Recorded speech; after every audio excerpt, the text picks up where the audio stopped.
Court of Appeals, Division 1 is now in session. Please be seated.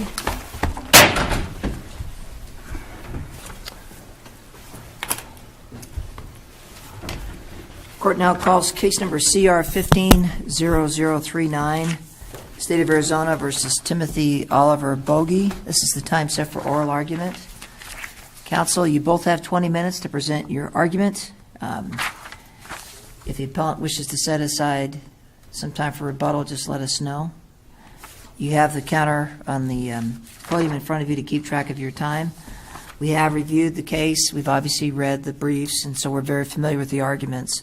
I will let you know, or I'll remind you, that these proceedings are being audio and video recorded, and they'll be uploaded to our website, so those recordings will be available. Maybe you can contact your loved ones so they can watch you on the court website, although they may decline to take you up on that. So they may have a life. So, is it Mr. Steinfeld? Yes, Your Honor. All right, your argument?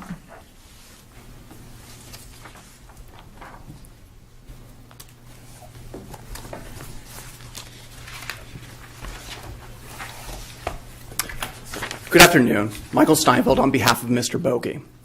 Both sides agree to the core principle of Rule 106, the core principle being to promote fairness. And it's that core principle which is why this court should vacate Mr. Bogie's convictions and order a new trial on the drug and drug paraphernalia cases. Because the trial court's ruling allowed the state the ability to present Mr. Bogie's statements in a fundamentally unfair manner, to present what ultimately was an invocation of a defense and a statement that went to elements of possession and intent to use, and turned it into an outright, unqualified confession. Now, Rule 106 allows a party, an opposing party, to present the remainder of any statement if the initiating party presents a portion of that statement. Now, in the context of this case, what that means is that when the prosecutor presented a portion of Mr. Bogie's statement, that portion being... Counsel, let me slow you down here. Yes. Okay, I apologize, but I think you're going to, as I would do the same thing if I were presenting, I kind of summarize at the beginning the briefs a little bit, and I want to focus you on a couple things. Okay? Certainly. Is that all right? Absolutely. I want to just take the drug possession charge, because I think the arguments regarding the possession of drugs, dangerous drug charge, and the drug paraphernalia, I think there may be a little bit different concerns, at least in my mind. So let's just focus on the drug possession charge right Okay. now. When you look at this whole record, they're obviously leading up to the trial. Defense counsel, and rightly so, files a motion in limine regarding some of the other circumstances surrounding this arrest. And these circumstances indicate maybe Mr. Bogie was up to something else that night. We don't know that, but certainly for the purposes of impeachment, they could have been brought up. Yes. So you have all this information, and defense counsel does a very competent job, very good job, and keeps that information out so that the jury doesn't hear about whether or not Mr. Bogie was out driving around trying to solicit prostitution Yes. that evening. So then you have the statement, and what your client represents is the drugs weren't mine. What I was doing that night is I was driving around essentially to destroy these drugs to help my girlfriend who's in the hospital, but she's been trying to stay clean. Fair enough. But if that statement comes in, isn't the court's ruling, isn't all this, in terms of Rule 106, is that if a statement explaining why he had the drugs to help his girlfriend open the door to an alternative explanation that he was driving around to seek a prostitute? I think it depends on the question of how it's initiated. And so my answer to you would be, in the facts of this case, absolutely not. Because the party that initiated the the introduction of the statement was the state. And so if this court were to rule that the state could crack the door open, and then the defense were to open the door through the rule of completeness, what that would really do then is allow the state to circumvent a court's ruling on a motion in limine by just getting that initial crack. And that's why the state's alternatives were so important here, because the state pragmatically had an option. The state could have selected to go forward without any sort of a confession at all and simply prosecute this as a case of constructive possession, or the state could have presented everything in its entirety. But the difficulty is this. At the moment that the ruling comes down, it's the state that's trying to circumvent it then. Which ruling? The motion in limine ruling. I apologize. On the Sex Conduct Acts. So that ruling comes down. Say that again? Once the Sex Conduct Act's motion in limine ruling comes down, the state's not allowed to get into Sex Conduct Acts or the Solicitation Acts. Well, no, the court, I believe, made a statement along the lines of, I'll have to wait and see till the close of the evidence or something like that, didn't it? I mean, the court said you can't introduce this in your case in chief. I believe that they said that you couldn't introduce it in the case in chief. I believe that the court, and I'm trying to recall, I believe that the court gave an inclination that it did not believe that it was relevant, but that it was waiting to see if the door was open. Right. But that's the entire point, is that when we talk about the notion of door opening, we have to look at the initiating act. And so it was a preemptive ruling saying, I think that it's less probative than it is, or less probative than it is prejudicial. And so the court at least makes a preliminary ruling along those lines. That's a ruling against the state. The state cannot then have the power to open the door to that on its own. If the defense would like to open the door to that, then the defense is free to do so, or at least bears the risk of doing that. But when an adverse ruling goes against a party, that cannot be the same party that then has the power and the authority, more or less, to open the door to get around and circumvent that ruling. That's inherently the problem here. Now, let me pose a different hypothetical. Had the ruling come down and the state decided to go on just a constructive possession case, and Mr. Boakey decided that it would be in his best interest to present the necessity defense nonetheless, so no statement had come in yet, and Timothy Boakey is the person that opens the door, then Timothy Boakey would have opened the door to impeachment under 806 with the Sexual Conduct Acts. But the problem here is that it was never Timothy Boakey who opened the door. It was the state who tried to open the door. Pragmatically, it's a similar concept to what you see in Prasert-Fong, because in Prasert-Fong, you had, in essence, a preliminary ruling, which is just the Confrontation Clause. And so there's no real need for a preliminary ruling. But if we treat the Confrontation Clause like that preliminary ruling, what you had in that case was not a circumstance where the state initiated. Slow down a little bit, okay? I apologize. I'm trying to listen. You're talking so quickly. I'm having trouble. So slow down a little bit. I apologize. My colleagues probably can keep up with you, but, I'm from Yuma. I'm too stupid. I'm a Kofa King, and it's something that it didn't get out of You're me, a Kofa unfortunately. King? I am a Kofa King. Oh, my goodness. I think I'm going to have to ruin your fate. That's what I was hoping for. Can I move you to something else? I know we're jumping around, but Yeah. even under Rule 106, the evidence needs to, the rule of completeness, it needs to be relevant. And I'm having a hard time linking your necessity argument to relevance here, because this circumstance seems to me very distinguishable from the cases you cite in that this girlfriend is in the hospital. She is not in the home where she's going to actively grab the meth if he doesn't remove it, and moreover, he's been in the vehicle many hours and hasn't done anything to get rid of it. So I'm having trouble seeing how that was relevant to a necessity defense. I would say it's relevant to a necessity defense because it still comes back to the eternal question of it being a question for the jury. And so what I would actually do is point, Your Honor, to the possession case that I cited in Utah of Miller, because both really come to the core notion that there has to be some sort of innocent possession, be it through a possession paradigm or through a necessity paradigm. And so from a necessity defense perspective, I think what Your Honor's question is going to is the notion of immediacy, that because she was in the hospital, that there was no immediacy. But I think, Yeah, and under the language of our statute, 13417, if a reasonable person was compelled to engage in the prescribed conduct and had no reasonable alternative to avoid, quote, imminent public or private injury, I don't see how you've triggered that clause based on this record.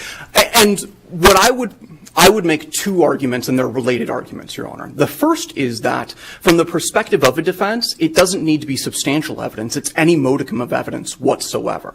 And so I think that it certainly would have been within the defense's purview to say, you heard that he had to do this because his girlfriend was in the hospital.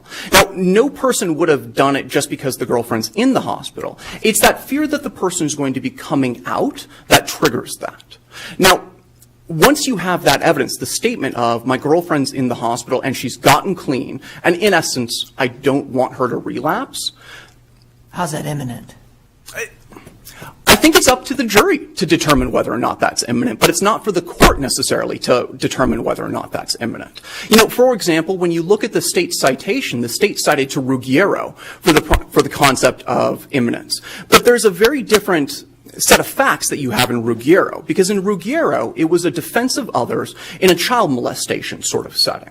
Now, the primary ruling in Ruggiero actually had to do with the fact that the defendant denied any sort of assaultive behavior, and because the defendant denied assaultive behavior, was not entitled to a defense of others instruction. It was really a secondary thought, this notion of immediacy, but it also wasn't complete in terms of what the state put in their parenthetical. In the state's parenthetical, the state noted that one of the factors that went to immediacy was that the defendant had been placed in a different room from the victim. Ruggiero actually goes a step beyond that. Ruggiero had actually tied up the victim and thus rendered the victim, or the victim, completely incapacitated to do anything. Let me ask you another question, counsel. In terms of the necessity defense, by presenting a necessity defense, are you absolutely inviting the evidence regarding solicitation sex to come in? I mean, if you're going to argue, if your client's going to argue, I was doing this to protect my girlfriend, then why would the trial judge keep out the fact, well, I guess the state has a different version of this. It wasn't to protect the girlfriend. The drugs were in the car while he was out soliciting sex. The answer is no. And it goes back to that notion of who was the initiating party. And I would agree with Your Honor that if Timothy Bogey independently presented this evidence, then absolutely that information comes in. Separate and apart from the statement, just presenting a necessity defense. I would say no, because the State's difference... not allowed to present evidence that this wasn't about necessity, this was about... Not the way that this case went down. And the reason that I say that is because the state cannot benefit from a misleading statement and box a defendant in like that. The state had a ruling against it, and it had the ability to decide how they wanted to prosecute this case. The state had an option to completely circumvent any sort of necessity defense, in essence, by just not even presenting any portion of the statement. I want to ask you about the drug paraphernalia count, but before I do that, any further questions on... I'm ready for the paraphernalia. Discussion. Question. I'm ready for just the paraphernalia, but... That's what Judge Gimmel would say. In any event, so the paraphernalia, the court never actually made any kind of ruling on the paraphernalia, did it? What I would say... In terms of this statement. I would say that the court never made any ruling on either of them specifically, and that the entire discussion was pragmatically discussing both counts. And so I would agree with you that there was never a specific ruling saying, as to the possession of drug paraphernalia count. Let me be more specific, counsel. This issue about the impact of the rest of the statement made by your client was never even discussed in the trial court in terms of the drug paraphernalia element of intent to use. That didn't even come up in the trial court, right? I would agree, but the reason I don't think that's a big deal is because that's not the nature of the objection. So, for example, if you compare with Bolton... Well, actually, I'm going in a different direction on this. So, okay. If this issue was never raised and we're looking at a fundamental error review on that, you would agree? I disagree, because I still believe that it was preserved. And it goes back to the nature of the objection. The objection is the 106 objection. Let's assume for the sake of argument that it is a fundamental error Okay, review, we'll assume okay? that then. Let's take that paradigm. The court, in terms of deferring to the court and not letting this evidence in, the court never even made a ruling on it. So I guess my question to you is, how would we approach that in terms of appellate review. If it wasn't raised, we're looking at fundamental error review, and the court never made a ruling on it. Under Henderson, the way that this court evaluates it is to first look as to whether or not it would have been error point blank. Second is to whether or not it's fundamental error, so it goes to the core of the trial. And then third, whether or not there's prejudice as a result from it. So from that perspective, what I would say first and foremost is that it was error, and the reason that it was error. Counsel, I want to direct you even more. Look, Okay. normally, if we're going to look at this in terms of error, we'd have to have some type of ruling from the court to say it was or it wasn't. And then if we found that the court's ruling was error, then we would decide, well, you know, the prejudice prong. Here, it wasn't raised in the trial court at all, and we don't have any ruling from the court. We don't know what the court thought. We wouldn't know what the court's reasoning was in terms of keeping it out as to the element of intent to use for drug paraphernalia. So I'm asking you, how would you ask us to review that type of question? Are you asking us to remand that to the trial court? I suppose that could be remanded. I'm going to be completely honest with Your Honor. If we're endorsing... Or is that your normal practice? I try, but this is a special moment of candor. I don't know that remand would actually be the proper remedy. I'm going to be completely frank about that. And the reason that I say that is if we're operating under the assumption that this was fundamental error, an assumption that I disagree with, but operating under that assumption, then... Well, how do I know that the court erred if I don't know what the court thought? Ultimately, the court did not allow it in one way or the other. And so, be it through the absence of a sua sponte ruling, be it through the failure to raise the objection and the information coming in, the information didn't come in. And so from a fundamental error perspective, I think that this court would go through the Henderson analysis. That's me being completely candid with you. I think that remand could be appropriate. I think it could be a limited remand. But in terms of how the court has typically evaluated fundamental error claims, the only time that I've seen a deviation away from that, in all honesty, is in some jurisdictions in Batson claims. And that's when the trial court fails to conduct the third step. Now, in those cases, the rationale is that without some sort of a ruling, there's nothing to which the court can defer.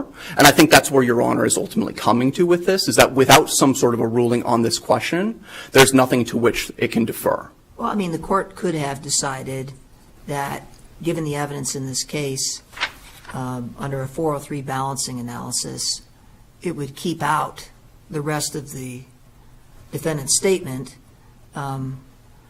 as to the drug paraphernalia intent to use element, because it thought to allow it in might have brought in all this other information about solicitation. But we don't know that. So I would agree that the court arguably could do that. And I'm not sure that whether that would or wouldn't be error. I don't have a record. My perspective is that would still be a tortured analysis because it ignores who the initiating party is.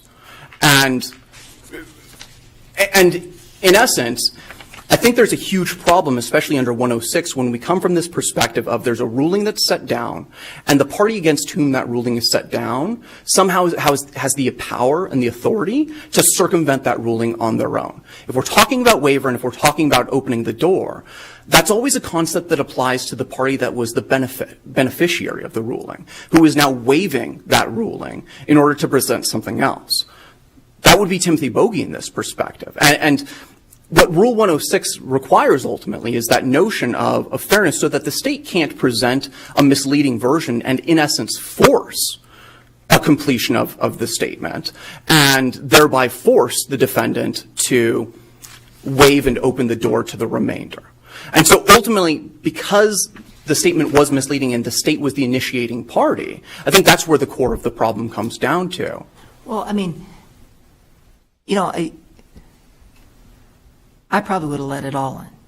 But is it an abuse of the judge's discretion to not allow the statement, I was doing this to protect my girlfriend, with the eye towards, I don't want all that other, even more damaging information to come in about him out soliciting sex. In other words, how's the jury possibly going to give this defendant a fair trial if I let the statement in and then they hear all that with the sex toys and all that stuff? Assuming that that was a scenario, is it an abuse of discretion for the court to make that kind of ruling? Yes, it is. And it is because it's a misinterpretation of the law. And anytime there's a misinterpretation of the law, which this court reviews de novo the fundamental underlying question then, when it's a misstatement or a misconstruction or application of the law, it's an abuse of discretion. And the reason it's a misapplication of the law in this setting is because the state was the initiating party. This isn't a situation like Prassert-Fong, where Prassert-Fong was the initiating party. The state's the initiating party, and the attempt to seek correction is merely to set right the wrong that has already been done. Timothy had not done a wrong at that point, and his simple attempt or desire to set right the wrong that the state had already committed, that shouldn't be held against him. And so the Rule 403 ruling regarding the sex acts shouldn't be admitted simply because he wants to correct a drastic misstatement that was presented by the state. Now, with that, I would like to preserve the last 50 seconds. Thank you. I'm sure you can pack a lot into 50 seconds. I'm sure you can. Counsel? Mr. Simpson? That's correct, Your Honor. Can I start you out with a question on the drug paraphernalia? Certainly. Count? How are we to engage in a fundamental error review, assuming that's the proper analysis on the drug paraphernalia issue? You obviously have to have an intent to use the drug paraphernalia items. It's not even discussed in the trial court. The court never makes a ruling, never states one way or another because it wasn't raised, and so now on appeal. So two answers. One, just briefly, I think the court shouldn't address it at all because fundamental error was not raised in the opening brief here. But moving on at the second point, assuming you're conducting the analysis under fundamental error review, you were asking about the difference between a remand or a reversal.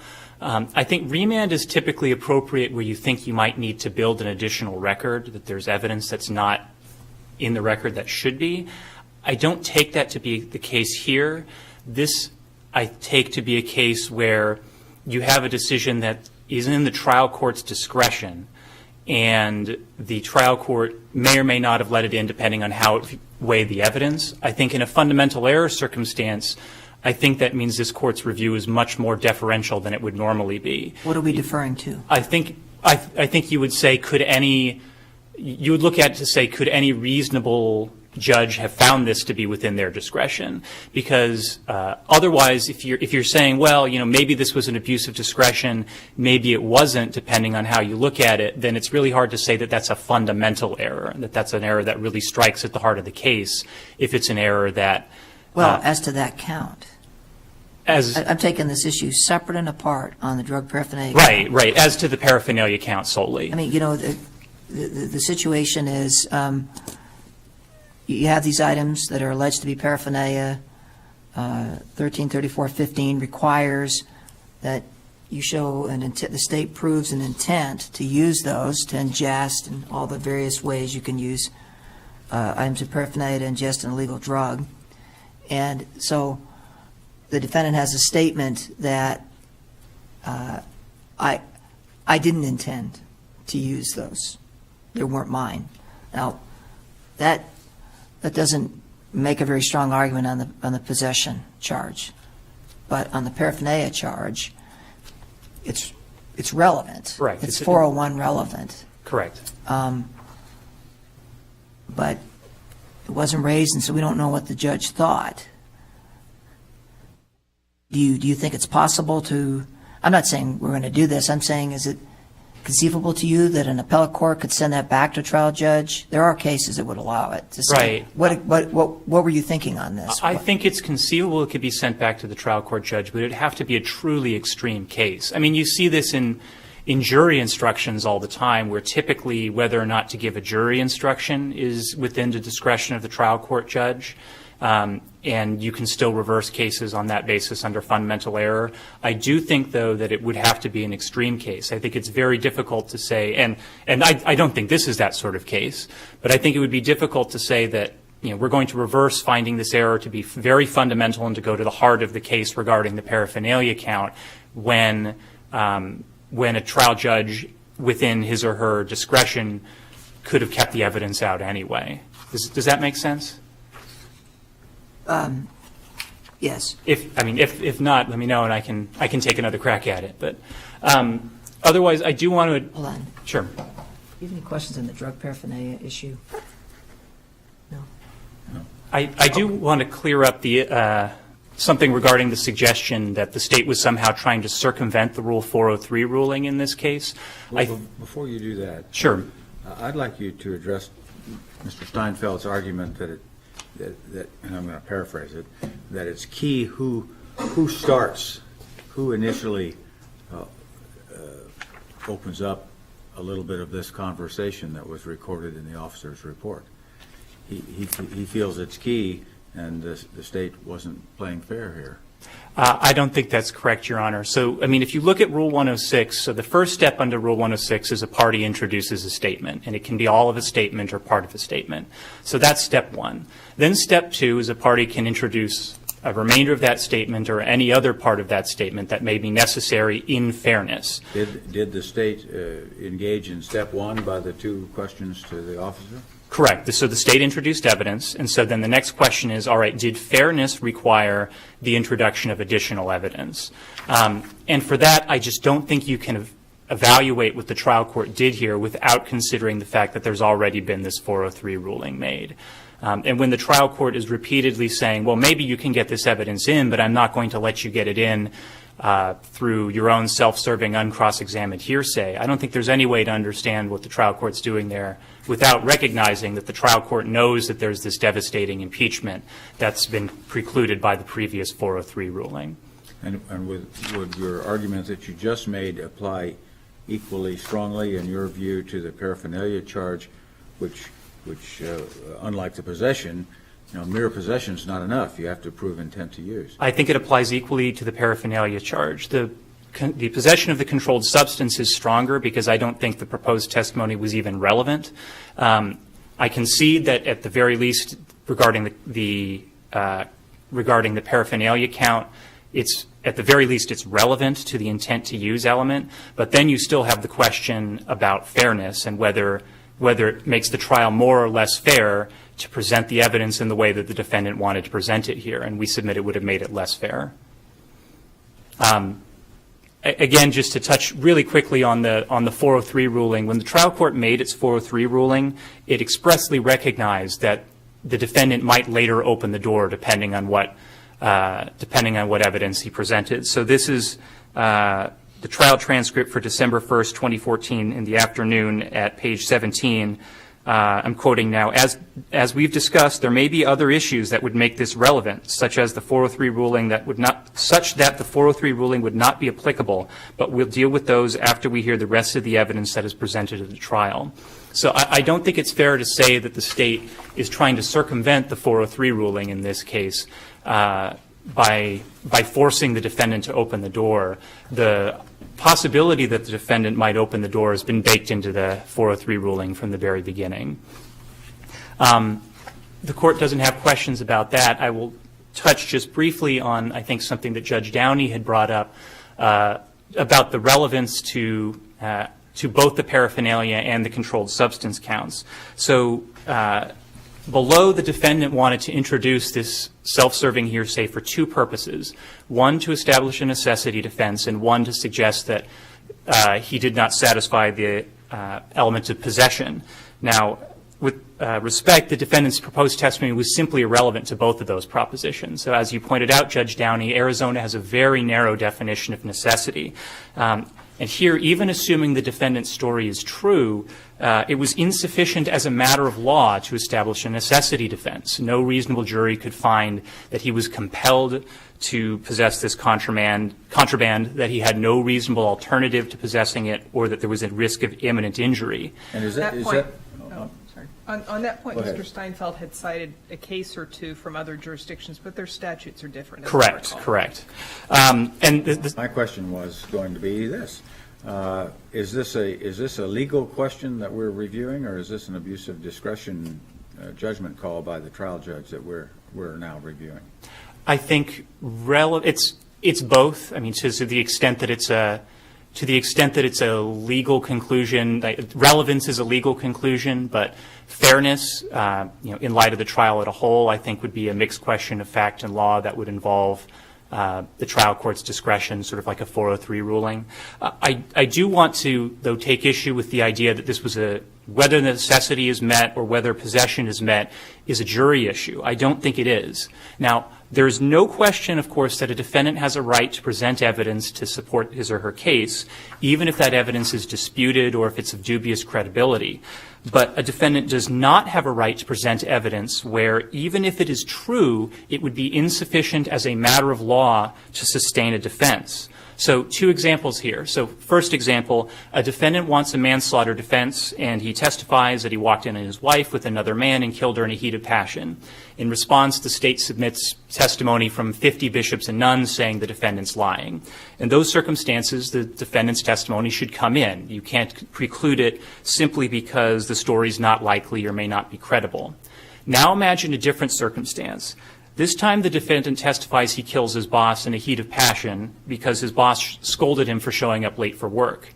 That evidence should and must be excluded because even if it is true, it is insufficient to establish a manslaughter defense.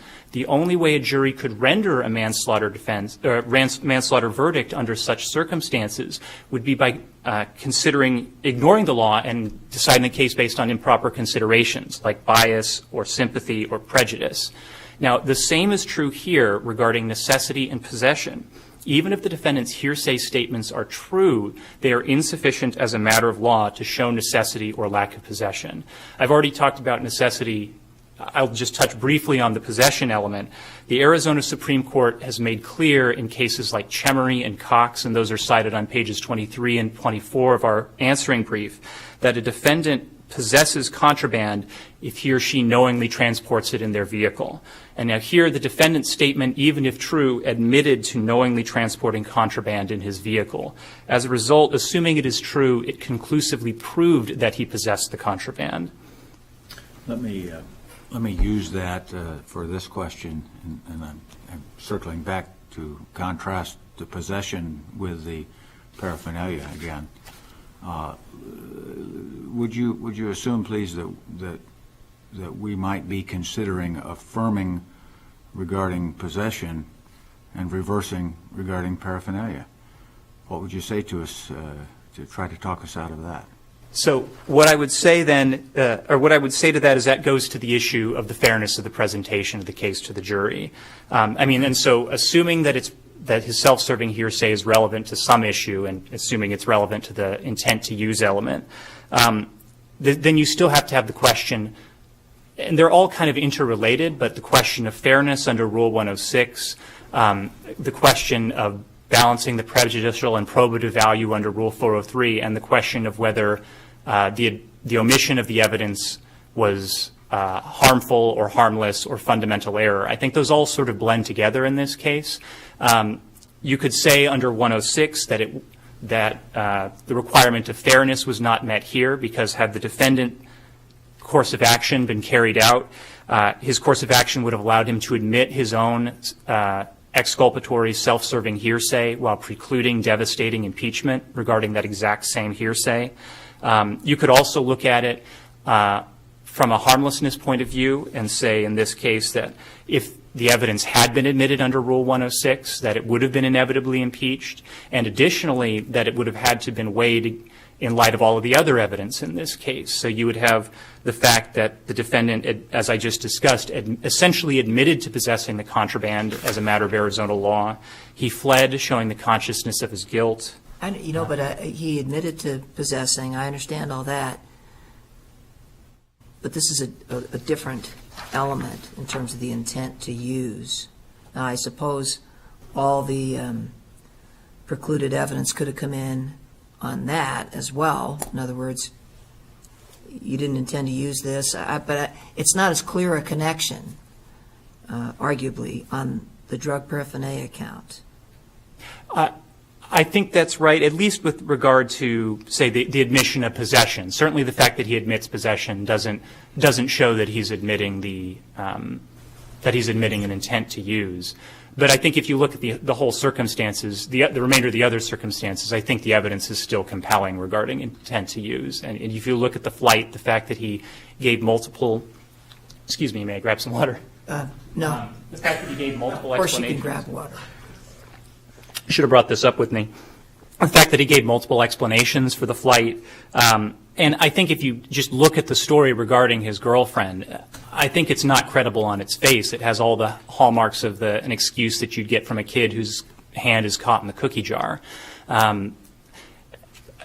Again, Worse, I have to tell you. I have too, and in those cases, I think any error would have been harmless too. But again, you could view it through the lens of harmlessness. I think the most direct way to view it is through the lens of fairness and say, did the defendant's course of action make the trial as a whole more or less fair? Your Honors, I'm happy to answer any other questions you may have about any other aspects of the case. No. I don't have anything else. All right. Thank you. No, thank you, All counsel. right. We've asked the defendant's convictions be affirmed. Thank you, Your Honors.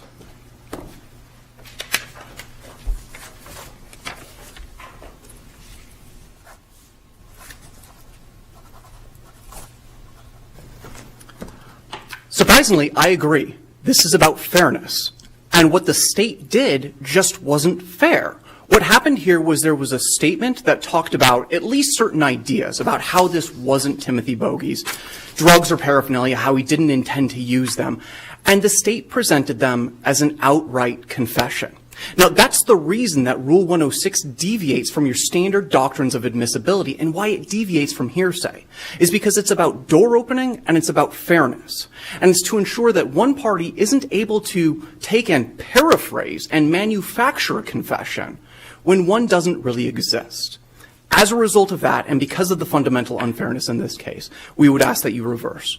But isn't the state correct in its argument that he essentially admitted that he had this stuff? He possessed it. I see that I'm out of time, if I may briefly answer. Yes. Even if we were to set aside the possession argument, and he did admit to possessing it, then I would say that it still goes to the necessity defense, because his justification is that he wanted to do it to prevent his girlfriend from relapsing. And just like attorneys can draw reasonable inferences from evidence, the jury can draw reasonable inferences from the evidence. And the evidence in this case, the suggestion that she was in the hospital and he did it to prevent her from relapsing, at least provides information and evidence from which inferences could be drawn to support the necessity defense. Thank you. I have one very quick question. Certainly. I think this is implicit, but you broadly in your opening and reply brief ask us to set aside his convictions, plural. Nothing you're arguing has anything to do with the unlawful flight conviction, does it? It does not. It's just the drug counts, Your Honor. Thank you. Thank you. All right, thank you, counsel. We'll issue a written decision in due course. We stand in recess. Wow.